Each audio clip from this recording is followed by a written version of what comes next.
All right, let's take you live to Ottawa now, where Conservative leader Pierre Poilievre is speaking. Let's listen in live. De 60 milliards de dollars, un déficit inflationniste 55% plus élevé que promis il y a 8 mois. Et c'est un drame, un téléroman où les joueurs s'occupent d'eux-mêmes et ne travaillent plus pour les Canadiens. Ils se battent pour les postes et pour le pouvoir lorsque le pays est hors de contrôle. Prenons M. Trudeau. Il est au pouvoir depuis 9 ans. Il a causé un énorme déclin dans notre standard de vie, une explosion dans la crime, et il veut rester au pouvoir. Madame Freeland, elle voulait garder sa poste, même avec les grands déficits et toutes les promesses brisées, même avec les dépenses hors de contrôle, jusqu'au moment que le premier ministre avait dit vouloir la congédier. M. Carney, le conseiller économique à M. Trudeau, il voulait devenir ministre des Finances jusqu'au moment qu'il pensait que ça allait le mettre dans l'embarras. Donc, soudainement, après avoir contribué à ce plan économique, he no longer wanted to continue to that economic plan, and he quickly reversed his will. Mr. Blanchet, who has voted 200 times to keep Justin Trudeau in power, even 10 days ago, he suddenly has also changed his mind and said that he is shocked by the chaos it has caused. And finally, Jagmeet Singh, a man who in September announced that he was going to be breaking his confidence deal with Justin Trudeau, after which he voted 8 times to keep Mr. Trudeau in power. And that even just 11 days ago. If Mr. Singh had voted no confidence, 11 days ago, when I put forward a motion using his own words in the House of Commons, we would now be 11 days into an electoral campaign. But he saved Mr. Trudeau. And suddenly, after Parliament has gone on break, he says suddenly now he would vote for a no-confidence motion. It's ridiculous. And that's the drama that's going on in this soap opera. But I'm not interested in that drama. I'm interested in the drama of the everyday citizen, citizens who are living with a cost of housing that has doubled since this government came into power. I'm interested in the drama of people who have experienced the worst real estate inflation amongst the G7 nations since Justin Trudeau and the Liberals. I'm interested in the drama of the 2 million people who have to visit food banks. I'm interested in the victims of crime, which has risen by 50% since this Liberal government came into power, and 100% more when it comes to gun-related violence. I'm now interested in people who have lost their jobs because of the destructive policies that are killing jobs. I'm interested in the workers who need to use tools in order to compete with their American counterparts and now have to pay more. People who have to pay more for food because the cost of groceries has gone up 37% faster here than in the United States. I'm interested in the drama of families who have lost a loved one. 47,000 people have died of overdoses since the liberalization of drugs supported by the Liberal government and the NDP. But do Mr. Singh, Mr. Blanchet, Mr. Carney, or Ms. Freeland, or Mr. Trudeau, are they working on those dramas? No, they're working on themselves. What we learned today is that Mr. Trudeau no longer has the confidence of Parliament. Obviously, the Conservatives have no confidence in him, and the Bloc now suddenly says that it does not have confidence in him. And Mr. Singh has suddenly said that he no longer has confidence in Justin Trudeau. There are 18 MPs who have said that they do not have confidence in Justin Trudeau. And this has all happened since the last confidence vote. This means that Mr. Trudeau can no longer govern. You cannot govern without the confidence of the House of Commons. That's why, in a few minutes, I will be sending a letter to the Governor General.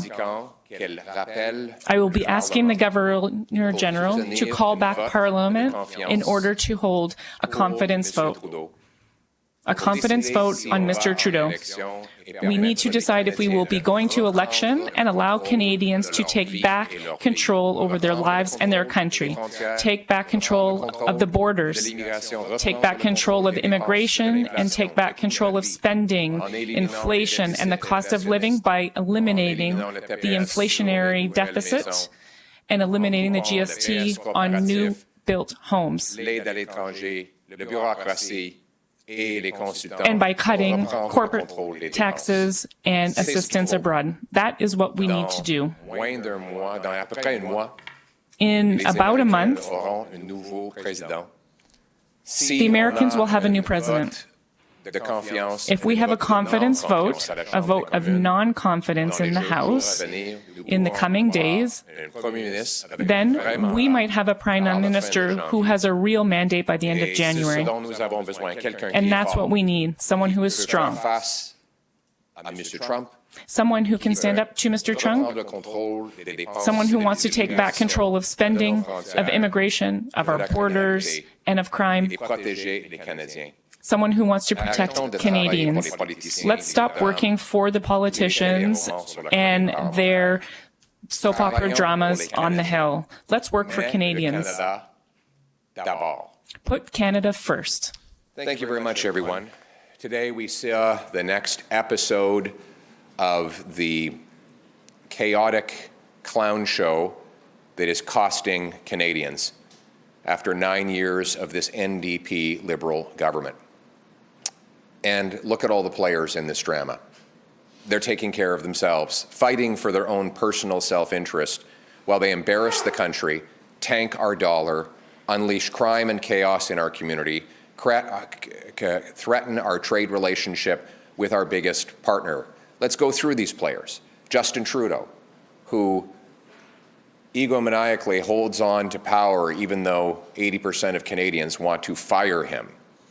Then there's Chrystia Freeland, who is just fine with doubling the debt, doubling housing costs, doubling the number of people going to food banks, quadrupling the carbon tax, breaking the immigration system, but then suddenly had a change of heart the second she realized she was getting a demotion.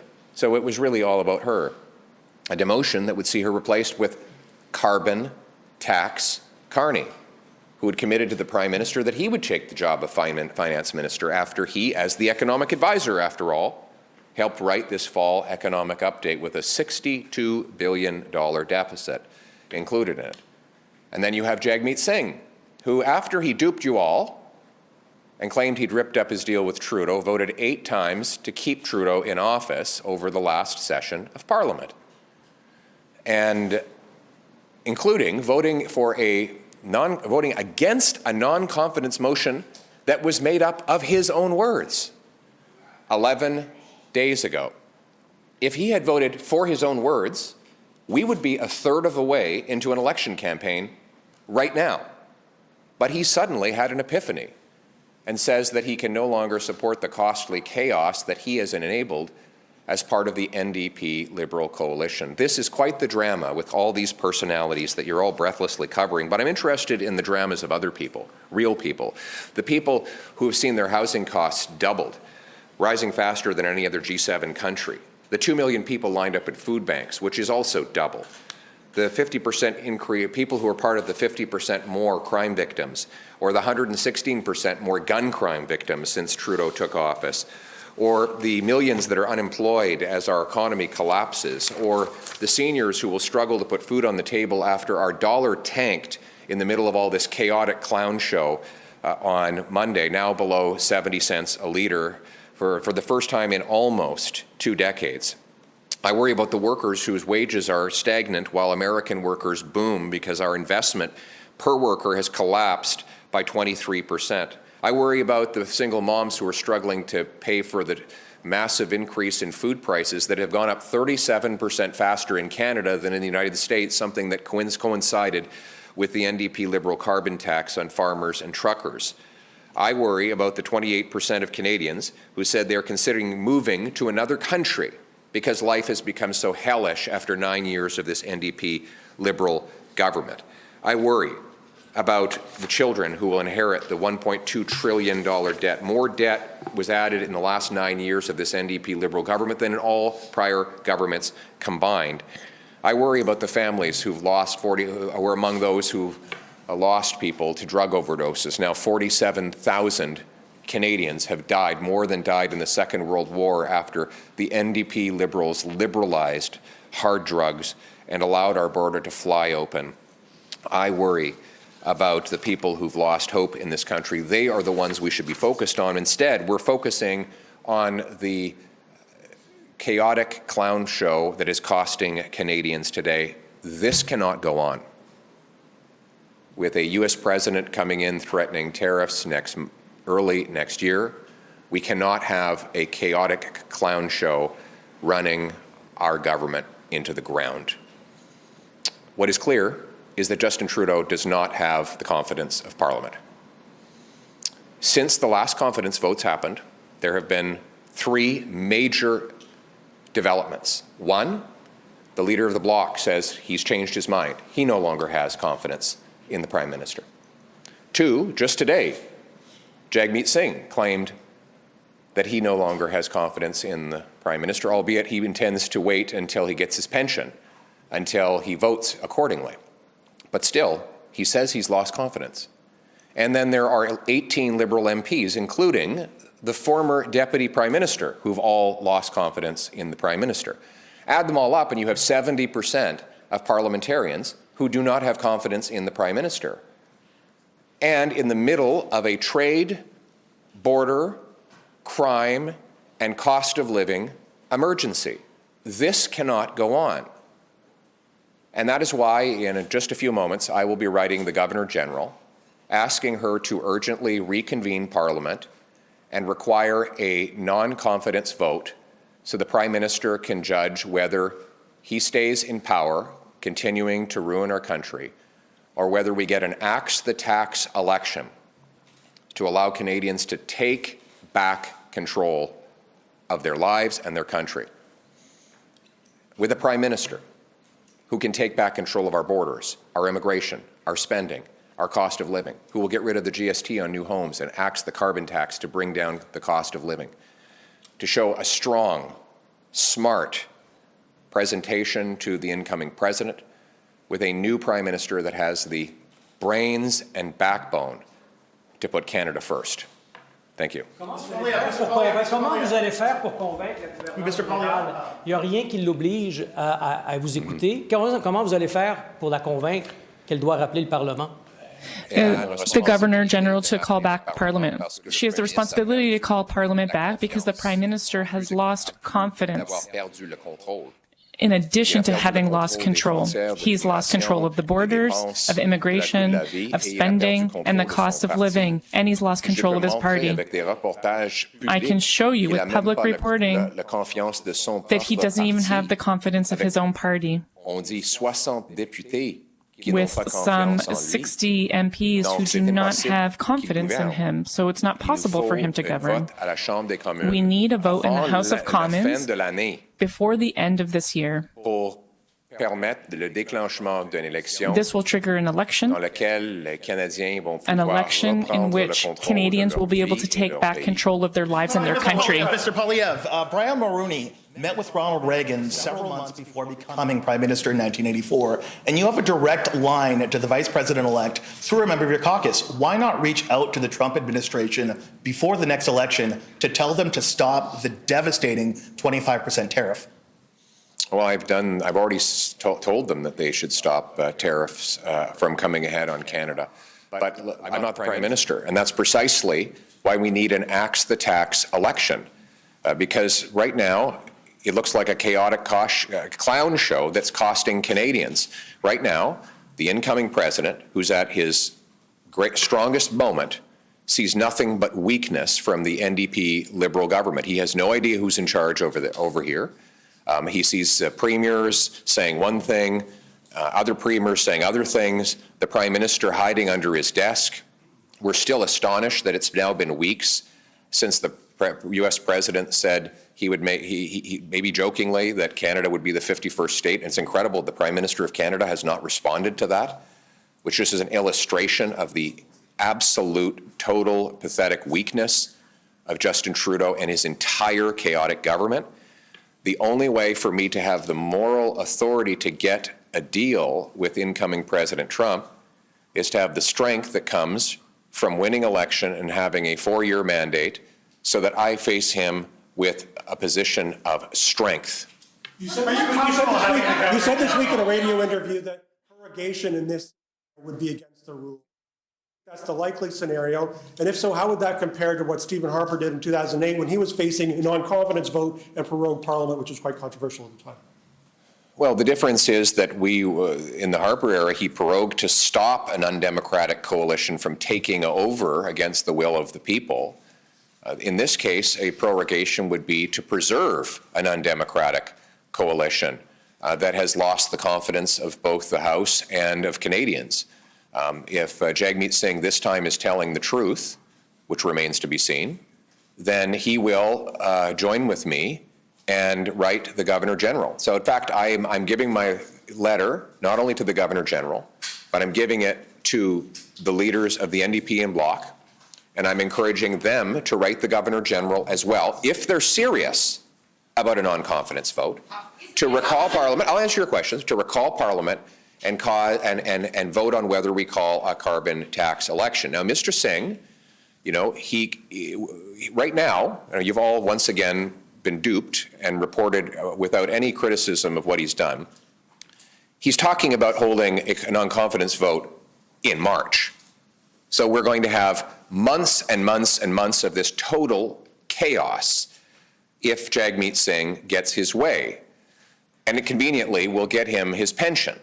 So the whole 41 million Canadians are being held hostage by the pension of one man. So I'm asking Mr. Singh to put patriotism ahead of pension, sign a letter to the Governor General, confirming in writing what he said in front of the cameras, that is, that he no longer has got confidence in this Prime Minister and that he is ready to go to an axe the tax election. Is it possible to go to an election before Inauguration Day, or would you like to see it? How can you just like lay out the sooner how the better. you I mean, it's irresponsible for us not to go to an election. The absolute mayhem, Inauguration Day? If I could answer your question, every minute that this chaotic clown show goes on is irresponsible for Canada. The only way to put Canada first is to immediately elect a new Prime Minister who has the strength and smarts, the brains and backbone to put Canada first. Last question. Are you comfortable with the Democratic precedent of having the Governor General not only bring the House back, but set the agenda for that House of Commons? Would you tolerate that as Prime Minister in the future? Well, I wouldn't tolerate anything that's going on right now. I think it's a total mayhem. I've never seen anything like it. It's hallucinogenic to imagine that the Deputy Prime Minister and Finance Minister would resign the day she was supposed to introduce her fall budget.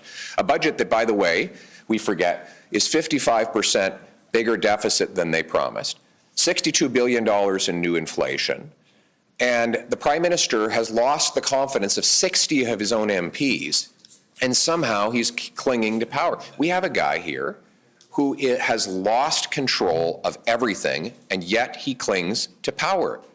This cannot go on. So what I'm proposing is the most democratic thing that can happen. Let's have a vote in the House to let Canadians have a vote at the ballot box to elect a new common sense government that will put Canada first. Thank you very much. Another chaotic day on the Hill, and more breaking news out of Ottawa this hour after the NDP dropped that bombshell announcing they are willing to bring the Liberal government down sometime in 2025. We are now hearing from Pierre Poilievre, leader of the Conservative Party of Canada. He says he will be sending a letter to the Governor-General, Mary Simon, to reconvene Parliament so a vote of non-confidence can take place in the House of Commons in the coming days. Pierre Poilievre says he wants an election now, possibly before Donald Trump takes office on January 20th.